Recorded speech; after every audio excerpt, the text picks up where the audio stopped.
অসংখ্য দর্শকপ্রিয় সিনেমার নায়িকা মৌসুমী মাঝে ছিলেন 2 বছরের বিরতিতে। কিছুদিন আগে গুঞ্জন ওঠে অভিনয়কে বিদায় জানিয়েছেন তিনি। শুধু তাই নয়, চলতি মাসের শুরুতে মৌসুমীর স্বামী ওমর সানি জানিয়েছিলেন মৌসুমী ভুলে যেতে চান তিনি মৌসুমী ছিলেন। ওমর সানির ওই মন্তব্যের পর অনেকে ধরেই নিয়েছিলেন আর কোনোদিন হয়তো পর্দায় দেখা যাবে না মৌসুমীকে। তবে সমস্ত গুঞ্জন উড়িয়ে ক্যামেরার সামনে দাঁড়ালেন মৌসুমী। এবার সিনেমা নয়, তিনি আসছেন টেলিছবি নিয়ে। দীর্ঘ 2 বছর ধরে যুক্তরাষ্ট্রের নিউ জার্সিতে বসবাস করছেন মৌসুমী। মায়ের অসুস্থতা আর মেয়ের পড়াশোনার কারণে পরিবারকে সময় দিচ্ছেন তিনি। এর ফাঁকে পিএস চাই সুন্দরী নামে একটি টেলিছবির শুটিংয়ে অংশ নিয়েছেন মৌসুমী।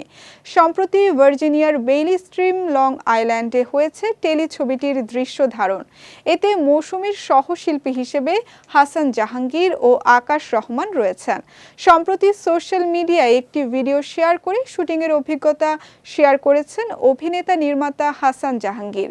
ভিডিওতে মৌসুমীকে বলতে শোনা যায়, পিএস চাই সুন্দরী নামে আমাদের নাটকটি আসছে, কোরবানির ঈদের জন্য নির্মাণ হচ্ছে এটি। এতে আকাশ রহমান আমার বসের চরিত্রে অভিনয় করেছেন। একেবারে অন্যরকম গল্পের কাজ এটি। জানা গেছে এটিভির ঈদ আয়োজনে টেলিছবিটি প্রচার করা হবে। এই টেলিছবি ছাড়াও একই চ্যানেলের একটি নাটকে দেখা যাবে মৌসুমীকে।